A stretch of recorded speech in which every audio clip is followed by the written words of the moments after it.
Gabung di 101,70 FM ya. Seperti biasa kalau hari Jumat kita akan mendapatkan informasi tentang dunia kesehatan di program Klinik Udara kerja bareng dari Rumah Sakit Umum DR Saleh Probolinggo. Dan pagi hari ini menjadi momen istimewa ya, karena di kalender 25 Januari kemarin kita memperingati Hari Gizi Nasional. Dan Mitra Suara Kata di tahun 2024 ini juga bakal ada informasi tentang peringatan Hari Gizi Nasional. Apa saja sih yang mesti dilakukan, khususnya informasi hari ini berkaitan banget dengan para pecinta balita, supaya balitanya nggak kena stunting, supaya sehat, gizinya tercukupi, dan menjadi generasi penerus bangsa yang hebat dan handal kalau kata Probolinggo bilangnya ya.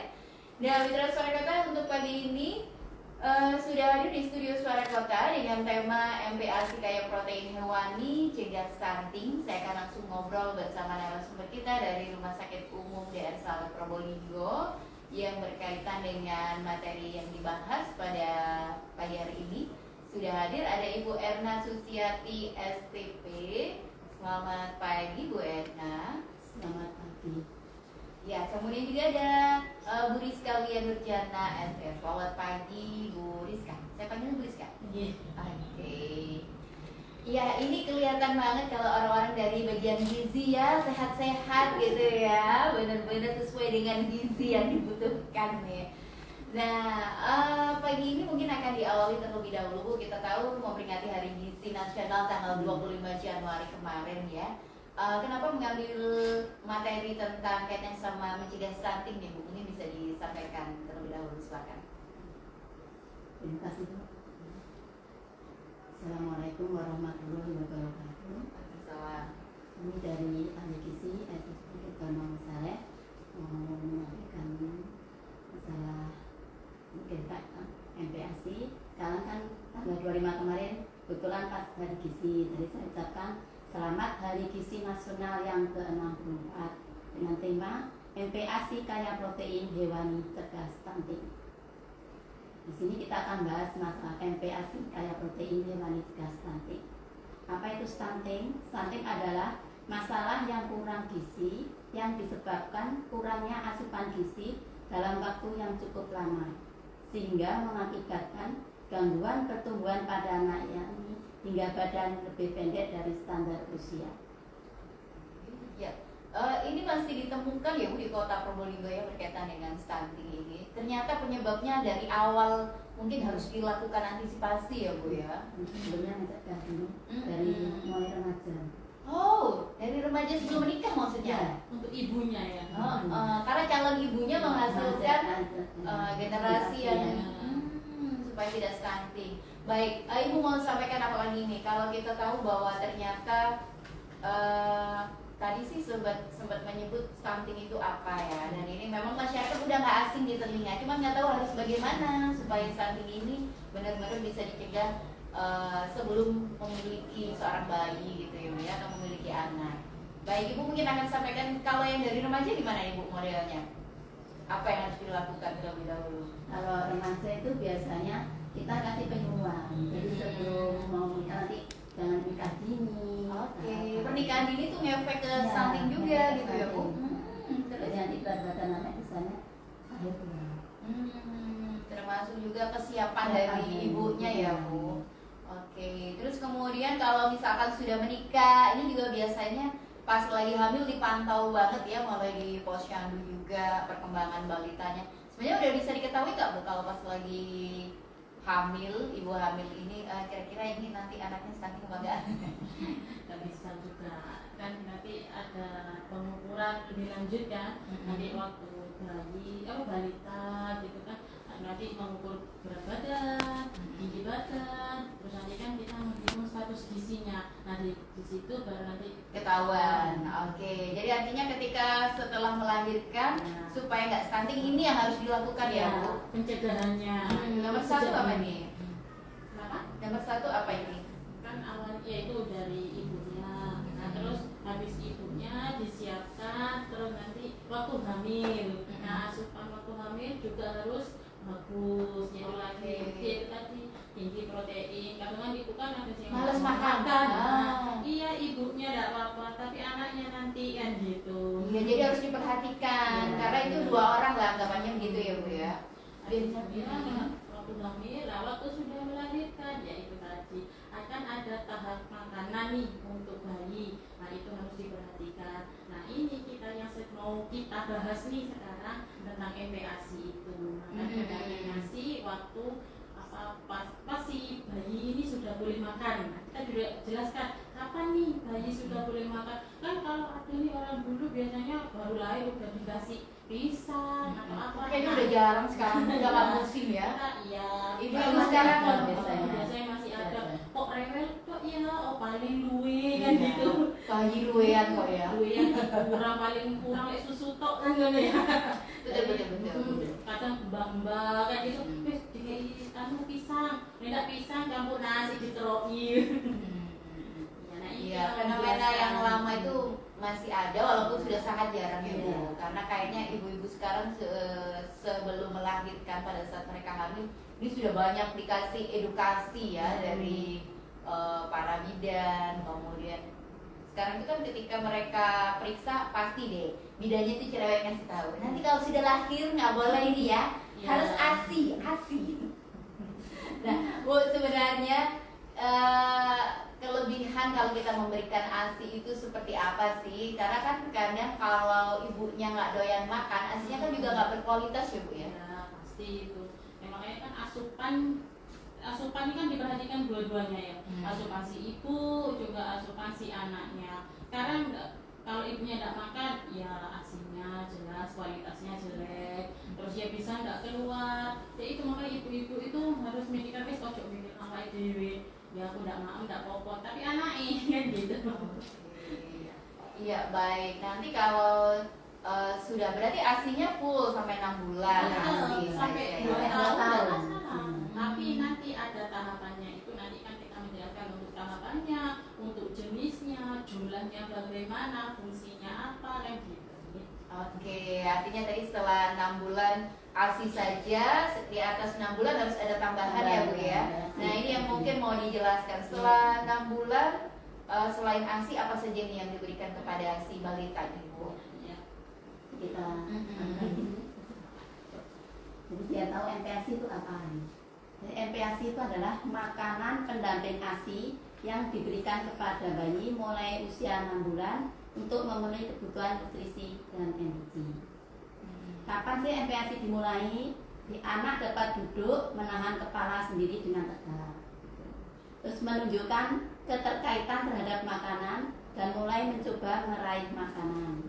Yang tiga, menunjukkan tanda-tanda lapar dan tidak tenang walaupun ibu telah memberi ASI secara rutin. Terus yang harus diperhatikan dalam pemberian ASI, pertama, protein hewani dan nabati diberikan sejak usia 6 bulan.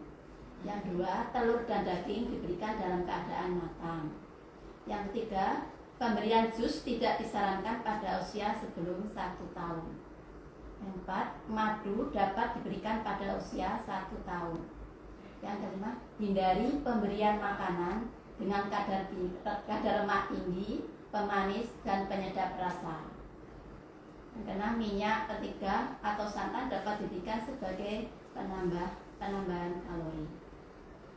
Yang ketujuh, pastikan kebersihan tangan anak sebelum memulai makan. Apa yang harus terkandung di dalam MPASI? Pertama, sumber karbohidrat seperti beras, ubi, singkong, kentang. Kalau sumber protein hewaninya, daging, sapi, ayam, ikan, dan telur. Sumber lemaknya, minyak, santan, margarin. Untuk saya terbuat dalam jumlah sedikit dan produk susu. Terus yang harus diperhatikan dalam pemberian MPASI, tepat waktu, adekuat, aman, dan higienis, dan diberikan secara responsif.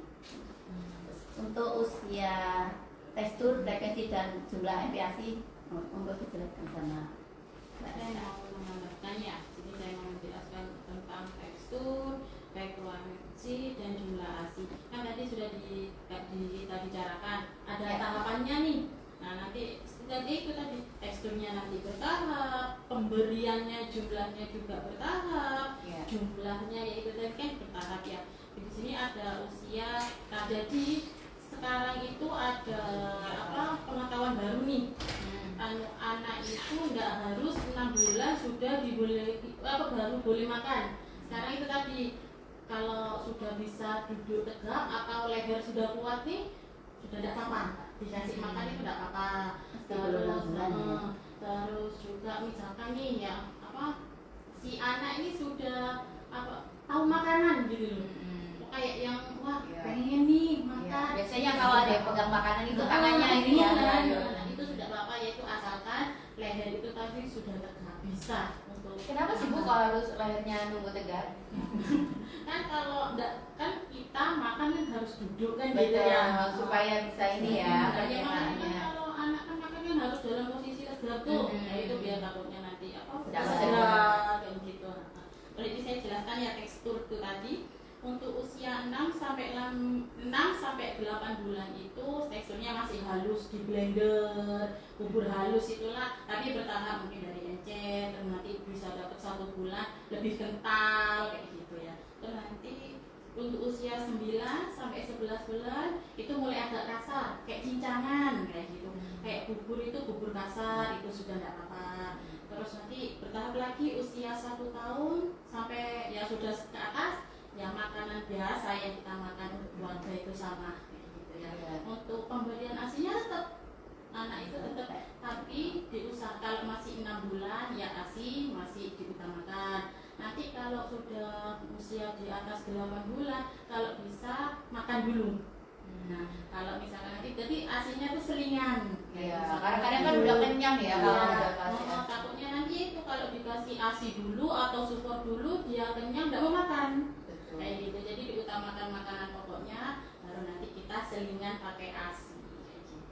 Iya, karena kadang kebiasaan ini akhirnya terbawa anak jadi nggak yang makan ya Bu, karena menunya kadang nggak ganti-ganti bisa jadi ya bosen. Tapi kan ada yang pikirannya itu, nggak apa-apa ini minum susu tapi anakku ya gemuk kan. Gemuk kan ada 2 kemungkinan ya, belum tentu gemuk yang sehat dan gitu. Kita memberikan yang utama tetap makanan pokok dan diutamakan tinggi protein untuk mencegah stunting tadi itu. Iya, baik. Terus kemudian kalau biasanya jadwal makannya ini biasanya sehari berapa kali sih? Kadang makan cuma dikit, jadi nanti berapa menit lagi dikasih lagi, atau cukup sehari 3 kali, mau dikit kayak mau banyak. Ini gimana sih Bu kalau yang betul? Ya gini, memang kan ada takarannya tuh. Memang kalau bisa ya misalkan makan ya 5 sampai 6 sendok makan kayak gitu. Sekarang tapi kalau ada bayi atau anak yang nggak mau sekaligus makan banyak, nah itu kita katakan aja dia makan sedikit tapi sering, atau bisa jadi misalkan 2 jam sekali dia makan 3 sendok kayak gitu aja, nggak masalah. Yang penting dia terpenuhi. Kalau untuk buah Bu, ini di usia berapa mulainya kalau untuk buah? 6 bulan, tapi jangan di jus. Kan kalau di jus kan banyak kandungan airnya, apalagi masih jelek juga ditambah gula. Sari buahnya aja diambil. Oh, kayak Iya, gitu. ya, lebih bagus. Karena kan kadang belum disamunya Iya, misalnya. jadi kan di sendok kayak dikerok, kayak atau biasanya disaring dulu, diletakkan, disaring kan sarinya kan keluar. Nanti usia itu tadi di atas 8 bulan bolehlah bisa dipotong-potong. Jadi nggak boleh pakai gula ya Bu sebenarnya ya? Kalau bisa boleh, juga. kalau masih usia.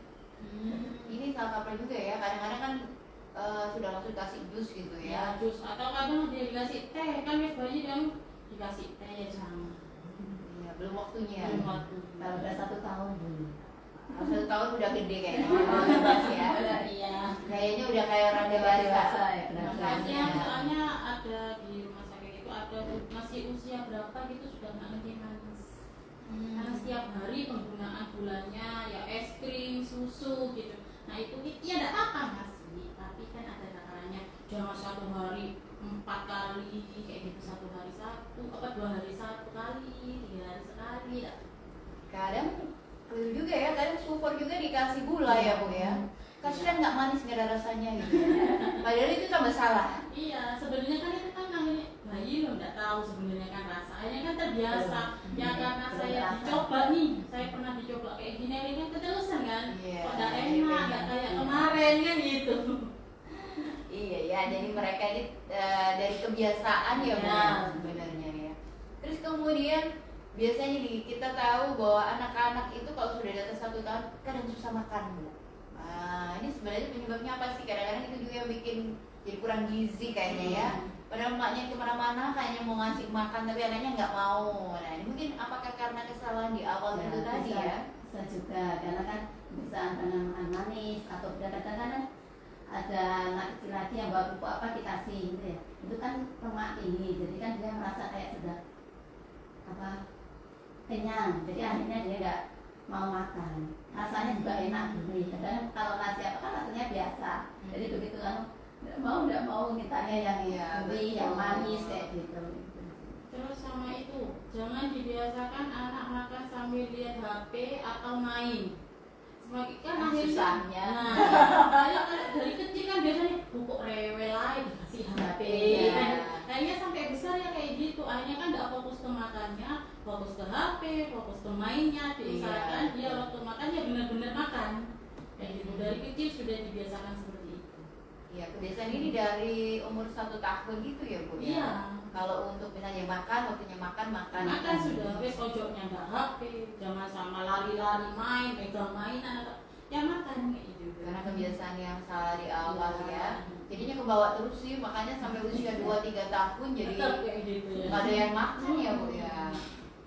Terus kita tahunya bahwa dia ini stunting seperti apa sih Bu perkembangannya, berat badannya atau dari apa yang paling mudah dilihat?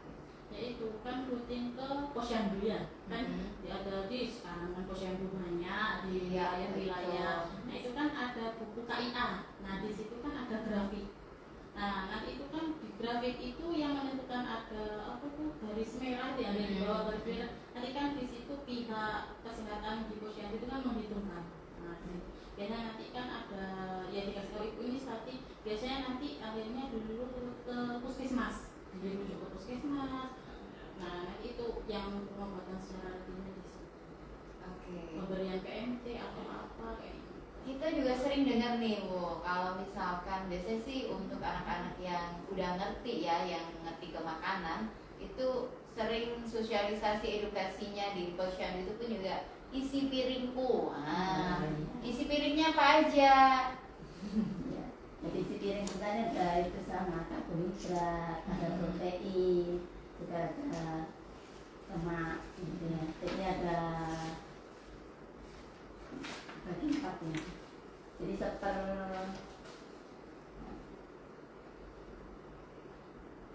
25% itu dari lauk hewani ya, dan 35% itu karbohidrat, kalau yang 30% itu protein hewani. Sayurnya sekitar 15%. Itu harus ada semua ya Bu ya? Iya, ada semua. Karena kan kalau itu kan namanya gizi seimbang ya, jadi harus ada karbohidrat, harus ada protein, sama itu harus sayur dan sayur vitamin. Jangan dibanyakkan karbohidratnya ya, kok nasi wake, ikannya sedikit. Biasanya anak kecil kan kalau misalkan sudah nggak mau makan, mending dari proteinnya yang dihabiskan, karbohidratnya yang dihabiskan. Iya. Yang diwajibkan untuk dihabiskan itu yang protein. Nggak apa-apa ya, jadi misalnya dia nggak doyan banyak-banyak nasi, tapi doyan ayam. Ya, nggak apa-apa, digadu-gadu nggak apa-apa, ikan-ikan kan untuk dari penelitian nih ya, ini memang yang untuk mencegah biar nggak stunting atau naikkan tinggi berat badan itu dari protein hewani. Justru proteinnya yang bagus ya. Misalkan di 1 kali makan mau ada ayam, mau ada ikan laut, tidak masalah. Karena bagus. Iya, kadang kan anak-anak tuh ada yang lebih suka gado ya. Kalau lihat nasi tuh ada beberapa temen yang cerita itu anaknya kalau lihat nasi itu kayaknya mau mual katanya. Tapi kalau ada ayam, tempe, tahu dihabisin, ya nggak apa-apa juga. Tapi tetap mau, cuman sedikit sekali Kan biasanya. sebenarnya karbohidrat itu kan banyak ya, bukan cuma nasi, bisa umbi-umbian nih, bisa kentang, bisa ubi atau roti, kayak gitu. Bisa diganti ke yang lain lah. Ya pinter-pinternya ibu berarti Ya. ya. Oh, kalau ini nggak doyan kasih ini dong, Iya. dicoba, jangan menyerah Kan ibunya. dibuat variasi lah, apa yang dia sukai biasanya itu dibuat untuk sekecil. Makanan kan banyak ya, jenisnya banyak, fungsinya sama. Yang buat Oke. menarik buat anak apa. Jadi harus variatif sebenarnya Iya, ya Bu ya. iya. Karena kadang kan kalau anak itu lihat sayur itu moh rasanya ya. Ya, itu bisa kan kalau kita misal buat dadar telur itu ya, itu diparut ya, mungkin wortel atau sayur yang lembut, diaduk, jadikan dibuat dadar itu bisa. Jadi Iya. anak-anak tertarik di situ. Dan nggak terasa kalau ada sayur. Iya, tapi coba bilang Bu anak sekarang udah tahu ini apaan, dipilih itu, bawang aja Kan dipilih. diparut kan lembut, jadi Iya. nggak kelihatan dan nggak Kalau terasa. dibuat nugget tuh Iya. digiling Digiling. sama ayamnya bisa. Iya, sebenarnya banyak sih ya makanan-makanan seperti itu yang dalam bentuk frozen. Nah, ini lebih baik kita bikin sendiri apa beli frozen nih Bu? Nah, bikin sendiri lah yang lebih bagus. Karena kalau frozen kadang-kadang kan kita nggak tahu buatnya ya. Kadang-kadang ada bahan pengawet yang ditambahkan. Karena kalau frozen kan harus tahan lama. Biarpun dia harus di freezer, tapi kan tetap dia harus ada. Tapi kalau misalnya kita yang bikin sendiri, terus kita yang taruh itu nggak apa-apa Nggak ya Bu apa-apa, ya. apa nggak masalah. Karena kadang kan anak-anak sekarang itu lebih doyan yang namanya sosis atau nugget. Sekarang kan banyak nih yang ada sosis bukan dari ayam tapi dari ikan. Tergantung kepada ibunya lagi ya. Nah Bu, sebenarnya kalau gizi yang bagus buat anak-anak itu yang di masa mereka di usia balita seperti itu, fokusnya di apa tuh Bu? Kadang-kadang kan anak selama doyan susu kadang dibiarin toh dia masih doyan susu, jadi nggak makan nggak apa-apa, nah semacam itu. Ya itu tadi kan, ya makanya jangan terlalu apa ya, sampai usia 6 bulan ya memang full susu ya, masih terutama. Nanti boleh di usia masih yang tetap boleh ASI atau super boleh, tapi tetap harus mengutamakan makanannya kayak gitu kan. Kalau di susu aja kan kurang apa kan, tadi kan ada makanan gizi seimbang ya. Itu tetap kita harus memakan apa tinggi protein kayak gitu. Terus satu, ibu jangan sampai males masak. Nah jadi lah ibu yang malas masak, kok ya itu tadi akhirnya beli sosis, beli ini, beli itu kan gitu. Tetap harus makan yang Balik lagi utama. ke ibunya dong nih. Kan anak-anak nggak bisa apa-apa. Iya. Ibunya ya. Jadi kira ya ibunya kalau misalnya apa yang cari yang paling gampang kan ya. Iya.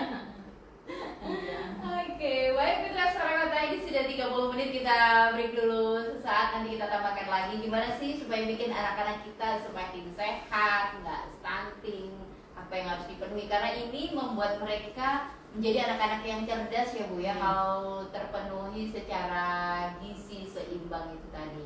Baik, kita break dulu, setelah jeda pariwara berikut ini nanti saya akan kembali menemani aktivitas Anda.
Fam, untuk pagi hari ini kita lanjut lagi ya, masih ngobrol di program Klinik Udara bersama ahli gizi dari Rumah Sakit Umum Daerah Saleh Probolinggo sebagai peringatan Hari Gizi Nasional ke-64 di tahun 2024. Dan tadi beberapa poin sudah disampaikan tentang pentingnya makanan pendamping ASI yang kaya protein hewani untuk mencegah stunting.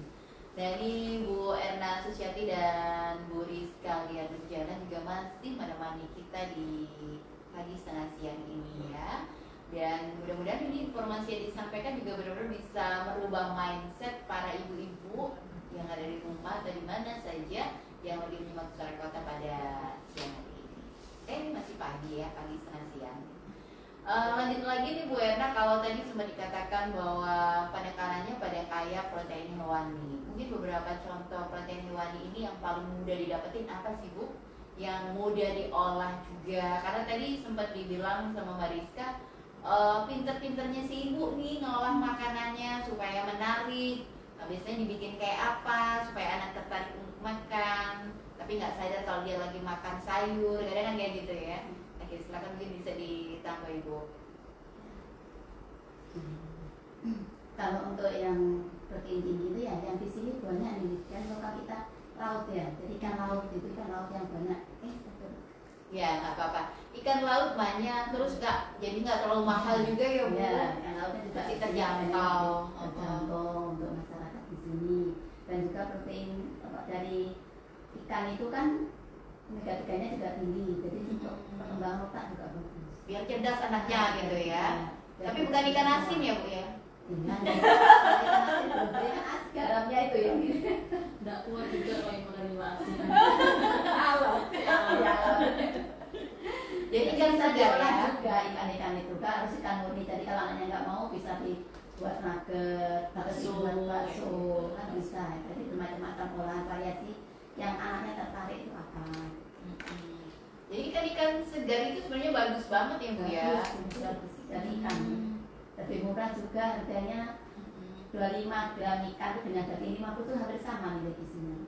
Wow. Ya, makanya kita kan nggak perlu ribet-ribet kan di sini tempatnya ikan. Kalau misalkan harga daging mahal ya beli ikan aja Iya. ya Bu. Memanfaatkan yang ada sih ya. Lokal kita yang ada di ikan. Terus Mbak Rizka ini kan biasanya orang ahli gizi pintar juga nih ngolah. Biasanya anak-anak tuh nggak sukanya ikan tuh karena amis misalnya. Gimana nih caranya nih Bu? Biar anak itu, kadang kan anak itu gini ya, suka dicium-cium makanan kadang juga. Ini nggak mau kadang kayak gitu. Gimana ya ininya apa strateginya Biar maksudnya? dia nggak amis ya. Biasanya dikasih jeruk Nipis atau cuka gitu. itu buat makanan. Tapi nggak menghilangkan kadar gizinya ya Bu? Oh ya? enggak ada. Mau ada vitamin C. Oh, Nggak ada masalah. gitu ya, nggak apa-apa ya malah ya. Ya berjenis-jenis ya tidak apa-apa karena ini ada dari WHO ya, ada penelitian dari WHO. Semakin banyak kita makan jumlah protein itu memang semakin tinggi kita untuk mencegah stunting. Jadi untuk misalkan kita makan satu lauk hewani itu mencegah stunting 3,7%. Nanti kalau kita makan lauk hewani 2, 5,7%, makan lauk hewani 3, 6,1%. Jadi semakin banyak semakin bagus kita untuk mencegah stunting. Iya, pantesan ya Bu kalau ibu hamil tuh mesti disuruh makan teri tangganya. Ya. Jadi ikan teri itu ternyata juga bagus ya Bu ya. Ini tinggi. Iya, tinggi kalsium juga, ikan teri itu tinggi kalsium. Iya, berarti nih ibu-ibu suruh sering makan ikan, mulai hamil ya Bu ya. Mulai hamil sampai bahkan nanti ketika anak-anak ini sudah lahir ya. Terus kemudian ini sudah ya tadi dijawab pertanyaannya, kalau ikan itu amis kadang-kadang anak nggak doyan. Jadi gimana ya Bu? Tadi udah dikasih tahu bisa pakai jeruk nipis. Terus apa lagi nih? Ya kalau sudah terlanjur terkena stunting, apakah ini bisa mendongkrak makanan-makanan yang tadi disebutkan untuk bisa membuat mereka terjadi perubahan supaya nggak stunting lagi Bu? Dengan protein tinggi tadi, jadi setiap hari kasih telur tambahan selain makan itu suruh kasih telur satu-satu setiap hari. Terus sama ikan lain yang dimakan yang dari menunya Itu nanti bisa berubah ya Bu ya? Bisa ada kenaikan. ada kenaikan. Sebenarnya kalau melihat itu dilihat dari berat badannya atau dari sisi mana sih Bu? Kadang ada anak yang bisa dikatakan gemuk, tapi ini pasti nggak stunting atau bisa jadi menuju ke stunting, ada nggak ya? Atau ukurannya, mau saya tolak ukurnya? Kalau untuk dinyatakan seperti itu, dia berat badannya kurang, tinggi badannya kurang, itu biasa. Udah Kan masuk ya? Ada kan pengukuran status gizinya ada 3.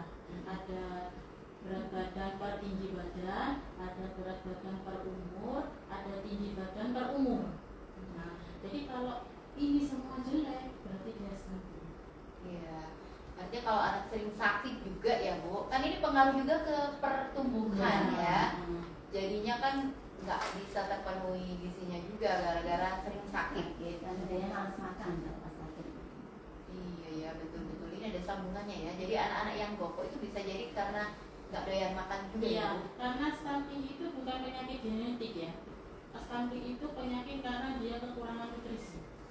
Jadi kita ya itu harus benar-benar nutrisinya harus terjaga, harus bagus. Oke, ini sempat ada yang tanya nih. Kalau misalkan biasanya anak di usia 9 bulan kadang sudah mulai belajar berjalan, terus kemudian ini anak jadi terlambat perkembangannya, apakah itu juga masuk kategori stunting? Nah, udah tentu kita Belum tentu ya? Ya berat badan sama tinggi badannya. Kan juga kan ya itu tadi kalau ada permasalahan seperti itu ya akan dikonsulkan ke dokter anak. Tadi dokter anak juga menentukan juga kenapa. Berbeda ya kasusnya ya. Oke, jadi tidak sama. Ini ternyata memang banyak banget ya hal-hal yang menurut kita biasa ternyata itu punya peranan penting ya Bu ya untuk perkembangan para balita ini. Kemudian Bu mau tanya, ini misalnya bapak dan ibunya nggak terlalu tinggi, otomatis kan anaknya biasanya nggak tinggi juga. Ini apakah itu secara otomatis dia langsung masuk kategori stunting? Tadi sebenarnya udah disinggung ya. Iya, karena stunting bukan penyakit genetik. Penyakit stunting itu adalah penyakit karena dia kekurangan nutrisi. Jadi tidak ada hubungannya mau orang tuanya pendek nih ya, bapak ibunya pendek. Nah jadi itu tadi kan ibu saya sudah tahu ya, oh ini kan suamiku pendek, aku ya pendek, berarti dia harus menyiapkan diri. Berarti aku harus makan makanan sehat sejak waktu menikah. Nah sebelum punya anak dia sudah memperhatikan asupannya kayak gitu. Jadi waktu dia hamil juga dia juga sudah mempersiapkan itu. Oke, jadi nggak heran juga ya kadang bapak dan ibunya nggak terlalu tinggi tapi anaknya tinggi banget. Iya. Berarti itu bagus kondisinya. Iya, kadang-kadang si ibu sama bapaknya komitmen ini anak harus lebih tinggi dari kita. Jadi gitu ya. Ya. Ini jadi cukup banyak ya kalau sekarang anak-anak ini mendapatkan perhatian lebih lah oleh orang tuanya supaya menjadi generasi yang benar-benar berkualitas itu tadi. Oke, ini tadi sudah dibahas ya dari beberapa pertanyaan yang disampaikan. Kalau misalkan anak usia 1 tahun sampai 2 tahun ini biasanya memang susah banget makan Bu, sampai ibunya ini harus membuat suasana yang nyaman buat dia sampai diajak jalan-jalan, yang penting mau makan. Walaupun sebenarnya tadi caranya salah kaprah ya Bu ya. Jadi anak-anak itu tadi seperti yang pertama kebiasaan. Terus dia kan nggak fokus ke makanannya, gitu. Akhirnya terus kenyang gitu. Dia karena dia aku mau main gitu. Ya, ini sudah dijawab sih beberapa ya. Oke, mungkin ini ada yang baru mendengarkan kan ya. Terus kemudian biasanya nih Bu, kalau teman-temannya makan dia jadi ikutan makan. Nah, jadi harus sering-sering ngajakin anak tetangga makan bareng gitu ya. Tidak apa-apa kan sambil beramal ya. Biasanya gitu, anak-anak itu gampang terpengaruh ya. Atau itu bisa di rumah kan bisa. Punya temannya dia lebih suka. Di rumah kan bisa dibiasakan kita makan sama-sama, orang tuanya makan, dia sekeluarga makan bareng kayak gitu kan bisa. Nih, ini contoh kalau orang tuanya nggak doyan makan, apakah anaknya biasanya nggak doyan makan? Belum tentu. Kok ketawanya penuh arti? Itu saya banget. maknya nggak enak kan anak jadi Anak jadi enak. ada masalah. Iya, betul. Jadi semangat nih ibunya ya. Ya, artinya semuanya balik lagi di garis bawahi bahwa itu tentang kebiasaan saja ya Bu ya. Sebagai poin kita di hari ini tentang pembahasan di Hari Gizi Nasional. Secara umum sebenarnya upaya pemerintah untuk mencegah angka stunting ini luar biasa ya Bu ya. Sudah jadi program kan itu, program pemerintah sendiri. Bahkan di Kota Probolinggo sendiri ini tingkat di Posyandu aja program untuk mencegah stunting aja itu sudah sangat tinggi ya. Sudah sangat tinggi untuk meminimalisir supaya tidak ada anak-anak stunting ya.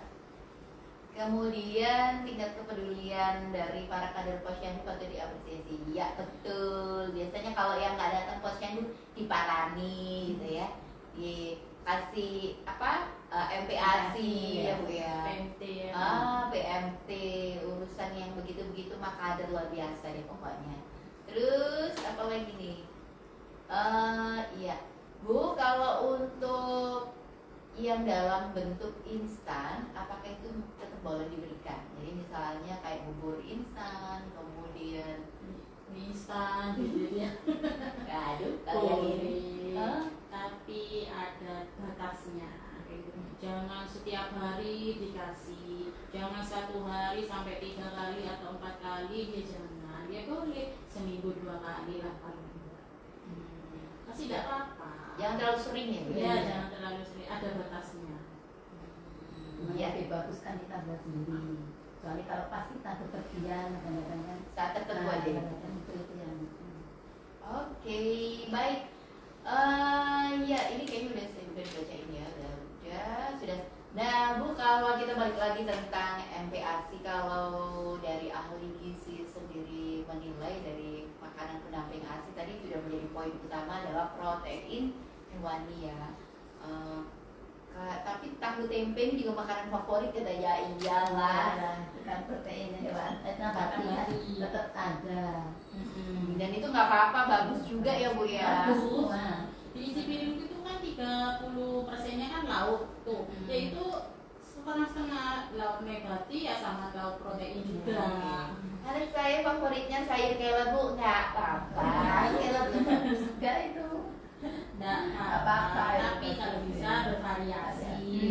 Betul. Karena kan sayur kan yaitu ada yang mengandung vitamin C kayak gitu, itu yang lebih ke mineral, itu kan bermacam-macam, lebih bagus sekarang kelo, sisuk, wortel, sisuk apel kan gitu ya. Iya, biar nggak bosan Iya.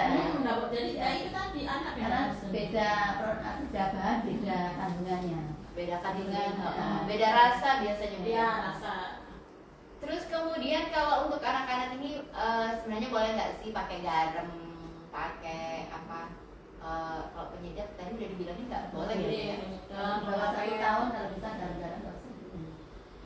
Kalau di bawah 1 tahun nggak pakai apa-apa berarti. Sedapnya dari ini berarti ya Bu? Dari apa? Kaldunya daging gitu.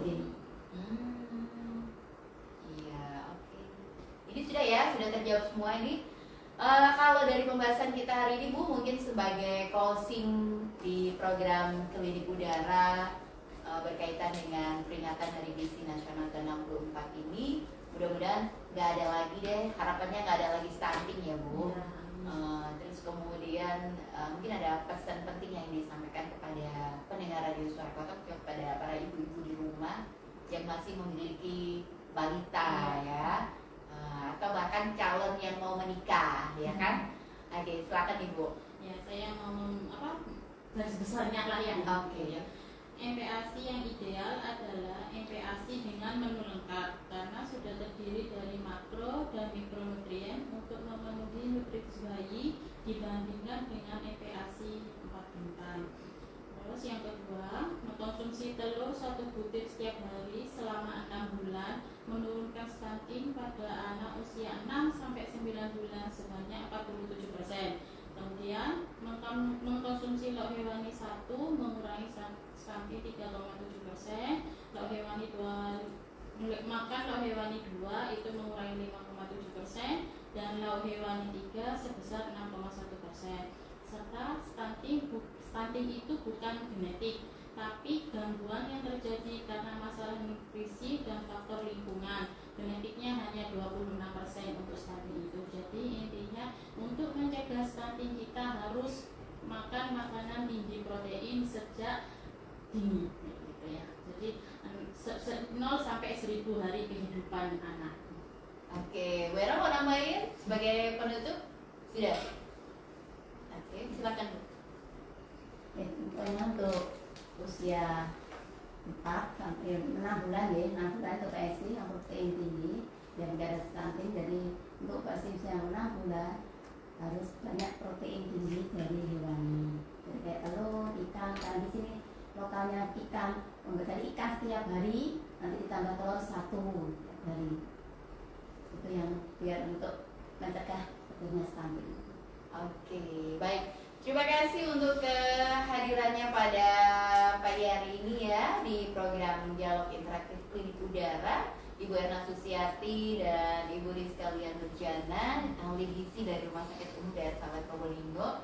Semoga menjadi harapan kita semua, tidak ada lagi stunting untuk anak-anak di Kota Probolinggo dan sekaligus menjadikan mereka sebagai anak-anak yang sehat, cerdas dan juga berkualitas, membuat Kota Probolinggo dengan tagline-nya sebagai kota yang hebat dan handal. Kak, mau menambahkan ya? Boleh. Kalau perlu konsultasi gizi kita ada di Poli setiap hari Senin sampai Jumat. Oh iya, jadi biasanya anak saya kedoyan makan Bu, boleh konsultasi. Saya jadi mungkin pas waktu periksa ke Poli anak bisa sekalian minta ke konsultasi ke Poli gizi. Oke, dan itu ada ya Bu ya? Ada. Iya, ini jadi khusus yang biasanya anak saya nggak doyan makan itu kenapa, pengen kayak apa, nah itu Nah, nanti bisa dikonsultasikan. Iya, kalau untuk pasien Bu, Bisa pasien mau dari anak sampai lansia kita siap. oke, ya, karena lansia itu kadang-kadang tidak sama rewelnya dengan anak-anak Bu, ya. Kembali ke anak-anak ya. Kembali ke anak-anak. Oke, terima kasih ya Bu kehadirannya. Sukses selalu untuk ahli gizi di Rumah Sakit Umum Daerah Saleh Probolinggo dalam menjalankan segala aktivitasnya di sana. Tetap bermanfaat untuk seluruh masyarakat Kota Probolinggo. Dan sekaligus mitra suara kota, saya ini untuk kebersamaan kita di program talk show pada hari ini. Nanti Mbak lanjutkan di program Siar Lapor Lorek di season yang berikutnya. Sampai ketemu di program siar berikutnya.